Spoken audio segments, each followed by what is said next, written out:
Hello, all. Welcome to the first of the session where we are going to continue ensuring that students who are preparing for Nift, NID, Uceed, Ceed, and Nata entrance examinations have a continuous preparation, right, before they write this exam. So we are from Ignite India, an institute that has been inspired by Dr. APJ Abdul Kalam. We have been working towards the vision India beyond 2020 since the year 2006, where our motive is aligned with the vision of providing equal educational opportunity to everyone. We have so far trained around 25,000 students across the country and ensured that all of them are preparing for premier institutes in design, architecture, and fine arts. They get a quality kind of an education, a proper preparation strategy, and they are able to successfully apply this while they are writing their entrance examination. We are alumni of Nift, NID, IITs, and IMXLRIs, where as a team, we ensure that our strengths are provided as an opportunity to every student who is preparing for this exam. Today's session is understanding percentages. And the reason why I took this as my first session is because when we look at an aptitude side of an exam, one of the most time-consuming area where every student, fails or every student has an obstacle is creating a calculation which is faster, which is accurate, right, and which is typically easier method of solving questions.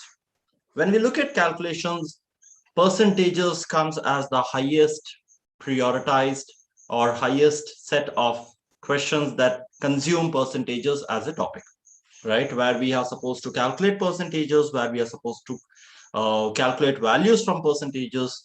So these are the questions which is highly time consuming. So that's the main reason why I thought of starting the first session on understanding percentages, right? So there are two things that when it comes to percentages as such, right? One is finding a value out of percentage. Just say, if I give you, okay, what is 60% of a value, right? So finding a value out of percentage. So percentage diya gaya hai, hame value nikalna padega. And the second set of question, which typically also is very, very common, is finding percentage out of value. So if I say 56 out of 123, kya percentage hota hai, right? These are the two different styles of questions or two different styles of solving. And most of the students consume. I'm not saying that they are unable to solve, because this is pretty something that we have done it, right? पहले हम बचपन से करते हुए आए हैं. But problem ये नहीं है कि हम solve नहीं कर सकते. Problem ये है कि हम जल्दी से solve नहीं कर पा रहे. So we are unable to solve it in a quicker way. So today I'm going to talk about finding value out of percentage, whereas in the next session I will talk about finding percentage out of value. But before we get into that, right? We need to understand certain basic requirements of percentage. So first of all, what is percentage? So as said, percentage is anything with respect to 100 per cent. We know cent is nothing but 100, right? Anything with respect to 100. So percentages is used typically for comparison. Clear? So for comparison. So if I say that there are 40% boys in a class, I will know that जो बचे हुए बच्चे हैं, जो 60% बच्चे हैं, वो girls होंगे, right? लेकिन अगर मैंने वही बोला कि क्लास में 28 boys हैं, so if I say there are 28 boys in the class, you will not be able to tell me how many girls are there, क्योंकि जो girls का side है वो हमने बताया है, right? So percentage provides me a complete holistic picture with respect to 100, and it's easy for me to do a comparison. Clear? Now, when we look into percentages, there are certain things that we should always know.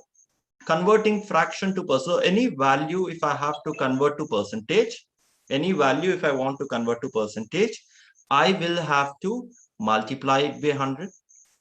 And any percentage I want to convert it to value, I will have to divide by 100.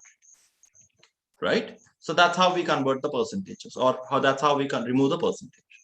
Now, before we enter this, we need to know certain basics of percentages, that is fractions and their equivalent percentage. So let's look into that. So 1 represents 100%, right? So when we have let's say 100% of the students, means what? My class has full attendance, correct? So 1 is complete. So that's why 100% is considered as a complete set. 1 is represented by 100%. In such way, 1 by 2, right? 1 by 2 becomes 50%. 1 by 3 becomes 33.33%. तो इसका मतलब क्या होता है? What does it mean? It means that अगर किसी value का 33.33% निकालना है मुझे, right? I have to take just 1/3 of the value, और कुछ लिखाने की जरूरत नहीं पड़ेगी. ठीक है? So that's how simple it is. So 33.33% is 1 by 3. 1 by 4 represents 25%. So किसी भी वैल्यू का अगर 25% लेना है, then it means that I have to take 1 by 4 of a value. 1 by 5 represents 20%, right? 1 by 6 represents 16.66%. 1 by 7, which many students find difficult in remembering it, and one of the most easiest one. 1 by 7 is 14.28%. How do you remember? 7 का double क्या हो गया? 14. 14 का double क्या हो गया? 28, right? So 1 by 7 is 14.28%. 1 by 8, 12.5%. 1 by 9, 11.11%, या इसको लिखा जाता है कभी कभी 1 by 9% also, right? 1 by 10 सबको मालूम होता है, that's nothing but 10%. 1 by 11 is 9.09%, या इसे भी लिखा जा सकता है 1 by 11% के तौर पे. And 1 by 12 is 8.33%. Now, if there is some confusion in, how to remember this, इसको याद कैसे किया जा सकता है? So simple है कि 1 को अगर 100% माना जाए तो 1 by 2 50% हो जाता है, आधा, right? 1 by 4 जो हो गया वो 1 by 2 का आधा हो जाता है. So 1 by 4 हो गया 25%, 1 by 2 का आधा. उसी तरह से अगर हमने 1 by 8 लिया, 1 by 8 1 by 4 का आधा हो जाएगा, यानी कि 12.5%, राइट? तो इसको हम एक ब्रैकेट में डाल सकते हैं, एक ही कैटेगरी में डाल सकते हैं कि आधा आधा करते हुए चले गए, राइट? दूसरा हो गया 1 by 3. 1 by 3 को रिमेंबर करना बहुत आसान है क्योंकि 1 by 3 में सिर्फ 3 ही शामिल है. सो 1 by 3 is 33.333, राइट? अगर हमें 1 by 6 की जरूरत पड़ेगी तो 1 by 6 हो गया हमारा 1 by 3 का आधा, राइट? या हम ये भी बोल सकते हैं कि आधे का 1 by 3, यानी कि 50% को हमने 3 से डिवाइड कर दिया तब भी हमें 16.66 आएगा, या 33.33% को हमने 2 से डिवाइड कर दिया तब भी हमको 16.66% आएगा, right? So that's how you can do. Then comes 1 by 7. 1 by 7 तो जैसे मैंने बोला बहुत आसान है सीखना, याद रखना. 7 का डबल 14, 14 का डबल 28. 1 by 8 तो 1 by 4 के साथ घुल मिल गया. 1 by 10 को याद रखने के लिए मेरे को नहीं लगता कि किसी स्टूडेंट की जरूरत है. 1 by 10 इज सिमिलर 10%. 1 by 9 और 1 by 11 को हम बोलते हैं कि एक फैमिली में जुड़े हैं, राइट? मान लो आप एक कपल है या हस्बैंड वाइफ है या भाई बहन है. क्यों? क्योंकि 1 by 9 जो है वो सिर्फ 11 को यूज कर रहा है और 1 by 11 जो है वो सिर्फ 9 को यूज कर रहा है, राइट?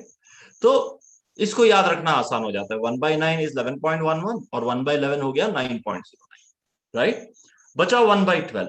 1 by 12 को भी देखने के दो तरीके हो सकते हैं. या तो आप 1 by 6 को लो और उसको आधा करो, जो आसान है क्योंकि आपने 1 by 6 को ऑलरेडी कर रखा है 16.66, और उसको आधा करना बहुत ज्यादा आसान है 8.33. या आप 1 by 4 को लो जो 25% है और उसको 3 से डिवाइड कर दो, 25/3, which is 8.33. So these informations, right? 1 is 100%. ये जो इंफॉर्मेशन है ये आपको आगे चल के बहुत इंपॉर्टेंट रहता है और बहुत यूजफुल रहता है, right? So that's where you can actually get this. Now let's look into finding percent value of a percentage. Clear? So guys, if you are attending or if you are seeing this for Nift Nid, Uceed, Ceed या किसी भी तरह के exam के लिए, concentrate now only on learning this aspect. आपके जो भी डाउट्स होंगे मैं आपको लास्ट में आपको एक नंबर शेयर करूंगा, आप सीधा उस नंबर से कनेक्ट कर लीजिए, आपके डाउट सारे क्लियर हो जाए, राइट? कैंपस के बारे में, काउंसलिंग के बारे में, एडमिशन के बारे में, प्रोग्राम्स के बारे में, अगर वो जानकारी लेनी है तो उस नंबर में डायरेक्ट कांटेक्ट कर लीजिएगा. It will be helpful to you. Right now let's concentrate on this aspect of understanding percentages. So now let's look into find 58.33% of 70. ठीक है. अब ऐसे सवाल, तो सबसे पहले तो मैं ये सोचूंगा कि मेरे को जो percentages, basic fraction and percentages जो मैंने किया है, right, the one that I learned और studied earlier, what can I use out of it. So I quickly scan my information desk, मतलब मेरा माइंड, एंड देन सी कि ये 0.33% कहां कहां आ सकता है.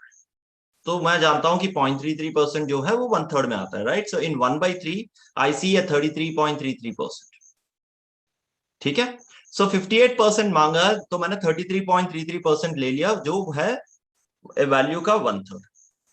क्लियर. अब अगर 58.33%, so from 58.33% if I remove 33.33%, तो कितना बचा? 25% बचा, है ना. तो कुल मिला के ये 58.33% हो जाता है. और 25% मैं जानता हूं कि 1/4 हो गया एक वैल्यू का. ये याद रखना कि 33.33% या 25% किसी वैल्यू का होता है. जैसे कि मैं अगर आपसे बोलूं कि गिव मी 25%, तो आप क्या दोगे 25% का, राइट. कुछ तो होना पड़ेगा ना. So I have to say okay, give me 25% of your money, give me 25% of your effort, give me 25% of your time, right. कुछ तो देना, कुछ तो बोलना पड़ेगा. So 33.33% is 1/3 of something. 1/3 of what? 1/3 of the value that we are dealing with, which is 72. अब 72 का 1/3 कितना होगा? 3 2s आर 3 4s आर 24, ये हो गया. और 25% 72 का कितना होता है? 1/4 ऑफ 72. 1/4 ऑफ 72 का कितना होगा? 4 1s are and 4 8s are. मुझे चाहिए 58.33%, जिसको इन दोनों को ऐड करने से मिलता है, तो दोनों को ऐड कर दिया, क्या मिल गया? 42. So I can say that 42 is 58.33% of 72. Now this method is far better than I writing 58.33 divided by 100 into 72 and then doing the simplification. ये पूरा करने से अच्छा है कि मैं ये डायरेक्ट जो मेथड है, राइट, इसको यूज करूं. So it allows me to solve a question in less time than someone else is solving. Remember कि ये एक ऐसा सवाल नहीं है कि कोई नहीं कर सकता. ये एक ऐसा सवाल है कि जो हर कोई कर सकता है और हर कोई करेगा. सवाल यहाँ पे, सवाल बनाने के पे नहीं है, सवाल यहाँ पे है कितने टाइम में बना सकते हैं, राइट. तो कोई होगा जो इस सवाल को 2 मिनट में बनाएगा. Few people may do this question in 1 minute, few people may do this question in 20 seconds. तो आपको किस कैटेगरी में बैठना है वो डिपेंड होता है, राइट. सो दैट्स, यहाँ पे ये हो गया. चलो नेक्स्ट वाला देखते हैं. So now next one is find 37.5% of 56. तो 37.5% पे 0.5 कहीं पे ध्यान में आ रहा है आपको? हाँ, 12.5%. क्या था 12.5%? 12.5% था 1/8 ऑफ अ वैल्यू, राइट. तो 1/8 ऑफ 56 चाहिए, तो 1/8 ऑफ 56 कितना हो गया मेरे पास? 7 हो गया. अब 12.5% तो आ गया मेरे हाथ में, और कितना चाहिए 37.5% बनाने के लिए? और चाहिए मुझे 25%, राइट. तो 25% और ऐड कर दिया तो मुझे मिला 37.5%. तो ये हो गया मेरा 1/4 ऑफ 56, राइट. 1/4 ऑफ 56 कितना होता है? 4 1s आर 4 4s आर 14 हो गया ये.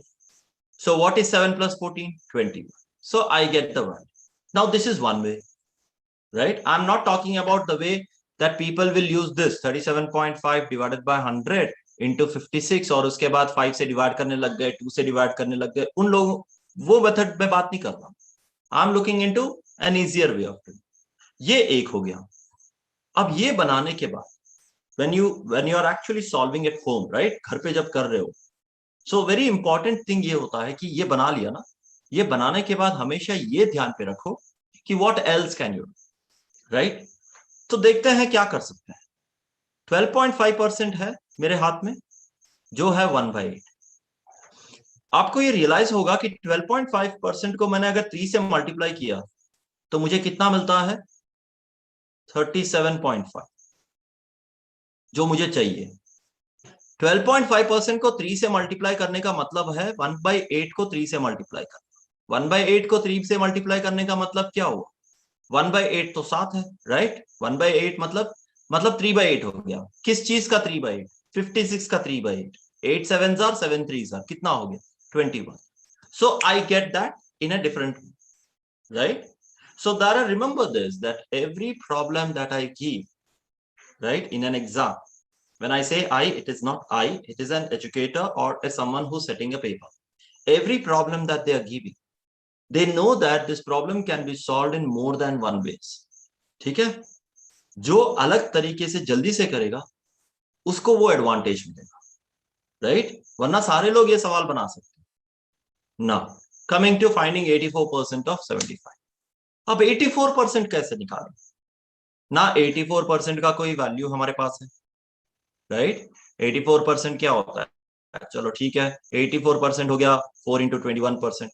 ना मुझे 4% का कोई कैटेगरी याद है, ना मुझे 21% का कोई कैटेगरी याद है, तो मैं इसे कैसे निकालूंगा? सो एक चीज आपको याद रखना चाहिए कि 84% of 75, so let's understand this very clearly. 84% of 75 is nothing but 84 into divided by 100 into 75, right? क्या मैं इस चीज को, can I rewrite this as 75 by 100 into 84? क्या मैं इसको इस तरह से लिख सकता हूं? लिख सकता हूं, क्योंकि मैंने कोई भी वैल्यू या कोई भी जो एक्सप्रेशन है जो न्यूमरेटर में है वो न्यूमरेटर में ही है, और जो डिनोमिनेटर में है वो डिनोमिनेटर में ही है। कोई मैंने चेंजेस नहीं किए, अदला बदली सिर्फ जगह का किया हुआ है। मल्टीप्लीकेशन में जगह का अदला बदली में कोई फर्क नहीं पड़ता, राइट? अब ये सवाल क्या बन के बैठ गया? ये सवाल बन के बैठ गया 75% ऑफ 84। सो इससे हमें एक और चीज क्या पता चला, ये कि if I have an x% of y, it is always equal to y% of x. We can reverse it, we can swap it, अदला बदली कर सकते हैं हम, ठीक है? तो वो सही वही सही रहेगा, उसमें कोई वैल्यू में चेंज नहीं होने वाला, ठीक है? अब 75% मालूम है मुझे, 75% का मतलब होता है 3 इंटू 25%। क्या मुझे 25% मालूम है? यस, है ना? 25% है 1/4, तो ये हो गया 3 इंटू 1/4 मतलब 3/4। 3/4 ऑफ 84, 3/4 ऑफ 84 कितना हो गया? 4, 21, है ना? 21 इंटू 3, 63। तो 84% of 75 becomes 63. Got it, guys? So in percentage, you can always look into values in a different angle, as long as you do not change the main functionality of it. ठीक है? आपका and result 63 आएगा भले ही आपको 84% of 75 करना था, but you did 75% of 84, जिसमें आपका आंसर हमेशा 63 ही आके बैठेगा। So this is far still better than doing simplification of this. इसको सिंप्लीफाई करोगे तब भी वही आता है, right? 25 3s are 75, 25 4s are 100, वही आएगा आपके पास। लेकिन एक नजरिया जो है वो देखने का अलग हो जाता है। Where are these things kind of questions important या यूजफुल? ये इंपॉर्टेंट होते हैं जब हम सवाल बनाते हैं डेटा एनालिसिस का। कभी कभी आपको ऐसे सवाल मिलेंगे जहां पे आपको डेटा दिया जाएगा, it can be data in A table, it can be data in certain graphs forms, उस डेटा को देख के सवाल बनाना है। तो वहां पे अगर जब ऐसा सवाल दिया जाएगा तो आप you can look into a reverse way of looking into and calculate it fast, right? So आपने 3 डिफरेंट स्टाइल्स ऑफ क्वेश्चंस देख लिए, राइट? एक जहां पे हम दो चीजों को जोड़ के बना रहे हैं, दूसरा जहां पे हम दो चीज डिफरेंट तरीके से देख रहे हैं, और तीसरा जहां पे हम एक सवाल को देखने का नजर ही बदल रहे हैं, right? Now let's look into something else, finding 55.56% of 63। अब ये एक ऐसा सवाल है जहां पे 55.56% जो मांगा है आपने 63 का, राइट? और 55.56% निकालना मेरे लिए थोड़ा मुश्किल का बात है, क्योंकि मेरे पास 55.56% का वैल्यू नहीं है। दो चीजें कर सकते हैं हम लोग, एक, या तो मैं 55.55% बना दूं इसको, राइट? या तो मैं इसको 55.55% बना दूं, जो मेरे सबसे करीबी वैल्यू हो, right? So this answer is going to be the closest of all. So one way is that. Now when I look at 55.55, do I know 55.55? No. but I know 11.1 and 11.11% को, now if I multiply 11.11% with 5, that's when I can get a 55.55%. Correct? Great. So 11.11% is what? 11.11% is 1 by 9 of a value. And that 1 by 9, if I multiply by 5, I get 5 by 9 of a value. So what does it mean? It means that 55.56% of 63, 55.56% of 63 is same as 5 by 9 of 63. Right? 9 sevens are, 7 fives are 35. So I get the answer. Now that's one way of looking into it. The other way, which is also useful, it may not be useful in this case, but it will be useful in many other cases, is when I look at this value of 55.56% as 100 minus 44.44%. जब मैं 100 से compare करूं, कई बार आपके पास ऐसे सवाल आएंगे जहां पे आपको वो परसेंटेज डायरेक्टली नहीं मिलेगा, लेकिन जैसे ही आप माइनस करोगे ना 100 से, आपको वो परसेंटेज मिल जाएगा। जैसे मान लीजिए आप बात कर रहे हो 87.5% का, अब सडनली 87.5% जो है मेरे को स्ट्राइक नहीं करेगा, लेकिन जैसे ही मैंने इसको 100 माइनस 12.5% लिखा, मेरे को ये मालूम हो गया कि मुझे करना क्या है। उसी तरह से 100 माइनस 44%, 100% का मतलब क्या होता है? एक पूरा वैल्यू, राइट? 100% मतलब 63, क्योंकि 63 is my total value given. और what is 44.44%? This is 4 by 9. Why 4 by 9? Because 1 by 9 is 11.11%. So into 4 is 4 by 9. Right?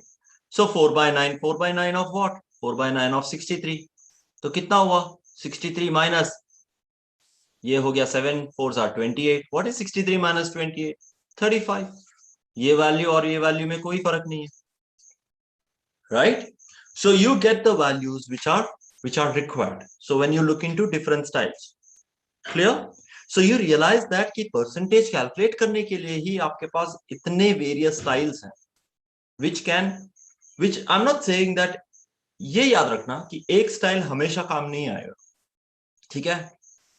तो सारे स्टाइल्स को याद रखने में ये फायदा है कि कोई एक स्टाइल आपको उस टाइम पे काम पे आएगा जिस टाइम में आपको बहुत ज्यादा जरूरत है उसकी, right?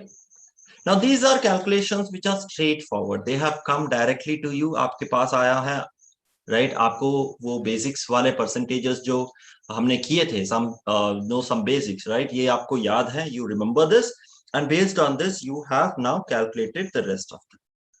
तो हमने ये सवाल बनाए. But then there will be questions which will be slightly different, right? ये हम बाद में आते हैं. तो अब देखते हैं 47.22% of 144. So how do you think I should do 47.2, right?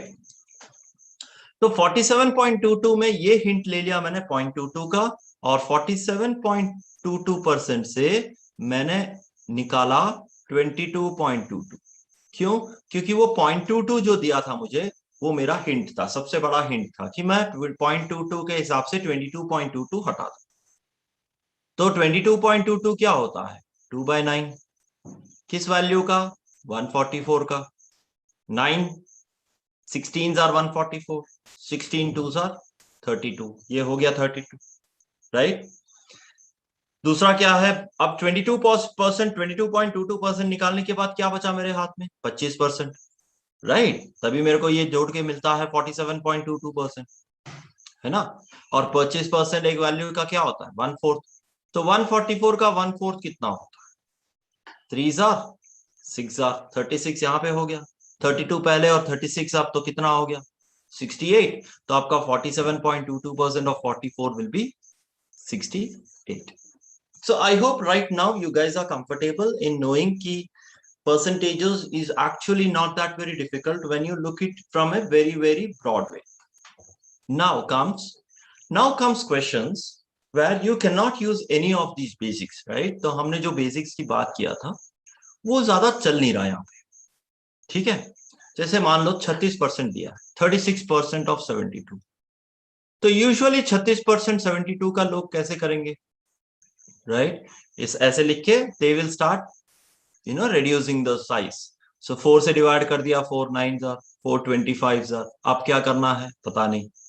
ठीक है, तो ऐसे कर पाएंगे.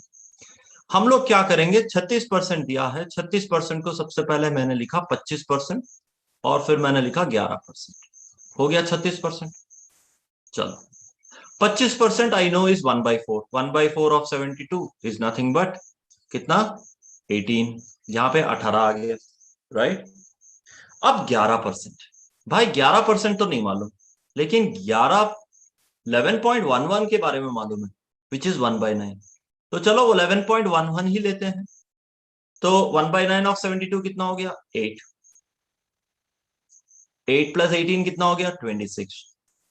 यानी यानी कि ये जो 36% है, ये आंसर 26 के बहुत करीब होगा. यानी कि 25.9 ऐसे इस हालत में हो सकता है. ठीक है, 25.9 25.95 इस हालत में हो सकता है. क्यों? क्योंकि मैंने सिर्फ 0.11% जो है वो एक्स्ट्रा लिया है. ठीक है, 11% चाहिए था, लेकिन मैंने 11.11% लिया है 1/9 लेने के कारण. तो मुझे सिर्फ 0.11% ही ज्यादा मिला है. लेकिन अगर मैं आंसर ऑप्शन देखूं तो 26 ही है जो आंसर है जो फिट बैठता है. right? So rather than doing this calculation where I'm simplifying and then multiplying 9 and 72 को multiply किया, फिर 25 से divide किया, या 36 and 72 को multiply किया और 100 से divide किया, ये करने के बजाय मैं इसको थोड़ा किया what we always call as an approximation technique. Okay? Remember, percentages में या कोई भी calculation में what is very important is that you should not always search for the exact answer. When you see a percentage questions, right? जब भी आप percentage का सवाल देखते हो, या तो proper percentage में, या हो सकता है आप simple interest compound interest में देख रहे हो, या आप profit loss में देख रहे हो. Whenever you see question on percentage, the first thing that you should always do, ये लिख के रख लो कहीं पे चाहिए तो. The first thing that you should always do is give a quick glance in your answer option. हमेशा एक नया ग्लांस दो, बढ़िया वाला, ताकि आपका आंसर ऑप्शन ये बता पाए आपको कि क्या आप अप्रोक्सीमेशन में जा सकते हो कि क्या नहीं जा सकते. Because if your answer options are far away, जैसे यहाँ पे है 24 है, 26 है, 29 है, 31 है, so they are bit far, right? They are not very very close. So if your answer options are far away, then the approximation technique is as such very very useful. It will save a lot more time than you sitting and trying to find the real value or the exact value. I hope you guys understood this, right? Looking into 62% of 143. Now, when I read this question 62% of 143 and look at my answer option, I realize my answer options are pretty close. ठीक है, close है. 88.6, 87.3, 89.3, 87.8, तो बहुत ज्यादा close है. So in this case, I have to be as accurate as possible. As accurate. So one way again is our conventional way, 62 upon 100 into 143. Now what is the other way? Now this is the method that we usually use when we are practicing at home, so that it becomes habituated. Okay, ये आपका habit बन जाता है. So what will we do? They have asked me 62% of 143, which means 100% is your 143. So 143 जो value है वो आपका 100% है. ठीक है, they are asking 62%. So if 100% is 143, what would be 10%? 10% is going to be 14.3. Correct? As and when you keep practicing this, guys, आपका speed बढ़ जाएगा इसमें. Okay, initial days you will always feel कि ये बहुत लंबा है, but the more you practice, that's when you will realize that this is much much faster than anything that you do. So 10% is 14.3. Now you are asking for 62%. So let me multiply 10% by 6. कितना मिला? 60%. So 10% को 6 से multiply किया, मतलब I multiply 14.3 also with 6. Now 14 6 are 84. 3 into 6 is 18. So 84 plus 1.8 is 85.8. I hope all of you got this. लेकिन 85.8 is 60%. I need 2% more. So if 100% is 14.3, 10% is 14, 100% is 143, 10% is 14.3, then what is 1%? 1.43. Then what would be 2%? Iska double, 2.86. So you already have an 85.8, which is your 60%. You need 2.86 more. That makes it how much? 88.66. So what is your answer? 88.6. I hope you guys understood what I have done, right? Rather than calculating all these things, I first took 60% of the value, which is 85.8. Then I took 2% of the value, which is 2.86 added. Now, अब कोई बोलेगा कि यार ये थोड़ा लंबा पड़ता है. So then what is an alternate you have to derive from things? The alternate you will derive is 100% अगर 143 है आपका, जहां पे 10% आपका 14.3 है, 50% कितना होता है? 100% का आधा. So 143 का आधा कर लो, 7, 1.5. ठीक है, 50% मिल गया. अब 10% और ऐड कर लो, यानी कि 14.3 ऐड कर लो, कितना हो गया? 85.8 हो गया. तो मुझे 6 से मल्टीप्लाई करने की जरूरत नहीं है, राइट? यहीं पे सीधा मेरे को 60% मिल गया. अब मुझे सिर्फ 2% चाहिए, जो हमें मालूम है कैसे करना है, क्योंकि 1% इज 1.43. So 2% will be 2.8. तो 2.8 ऐड कर लो, राइट? 88.6 हो गया यहाँ पे. So there are multiple ways of jumping, going, leaping, what we call as a long jump, right? There are multiple ways of leaping when you are looking out for solutions. Clear? Right. So this is where I will stop my class on percentages. Remember that, so हमने अभी शुरू किया था सिर्फ एक से, वो है finding value out of percentage. Okay. Now the next main concept comes, which is finding percentage of the value. Clear? जो आपका बहुत complicated निकल के आएगा. But saying that, what I would suggest कि मैं तैयारी कैसे करूं, अगर कोई पूछेगा कि मैं तैयारी कैसे करूं, सो आई वुड सजेस्ट दिस. कोई भी रैंडम नंबर उठा लो, राइट? कोई भी रैंडम नंबर उठा लो. मान लो हम उठाते हैं 356 और हम उस उठाते हैं इसका 49% या 41%. ठीक है? Try doing this. I want you to tell me two things. I want you to do two things. One, tell an approximate value. So when you look at 356 and 41%, you say, ठीक है, 10% is 35.6. 40% will be 4 times of 35, which is 140. So 142 के पास आएगा. 41% चाहिए तो 142, यानी कि 143, 144 के पास आके बैठेगा ये. This is an approximate. 143 and 144 के बीच में आके बैठेगा. And then next one is you will do an exact value. Okay? After doing this, use your calculator, no problem. लेकिन only after doing this. इसके बाद आप कैलकुलेटर को ओपन करो और देखो कि आपका आंसर the real आंसर से कितना मेल खाता है. Right? Trust me, guys. Do this for, let's say, 20-25 questions and just look at the changes that you will make. Okay? So that's how easy this topic is. So practice at home. Don't waste much time. Practice at home. You can, if you need further information about Nift Nid Nata, Uceed, Ceed kind of an information, please connect to Mr. Gaurav or Mr. Krishna Singh, whose number is shown to you. Please connect to them. Request them and ask them that you want to attend an induction class. We conduct an induction class on every daily basis types, right? So you can be part of it, understand students' point of view of an exam, and understands an examiner's point of view of viewing an exam. जब मैं as an examiner exam देता हूँ, वो क्यों देता हूँ, right? What is my purpose? On what am I seeking out from a student? ये जानना भी आपको बहुत important होता है, because once you understand this, it's easy to crack the exam. Okay? सिर्फ आप अगर एक साइड की किताब को ही पढ़ोगे तो इजी नहीं होता है. अगर आप दोनों साइड की किताब पढ़ोगे, right, you understand even from an examiner's point of view what is required to crack an exam, it becomes easy. So that's what it is, right? So attend the induction sessions, talk to people, right? Talk to people, get an idea.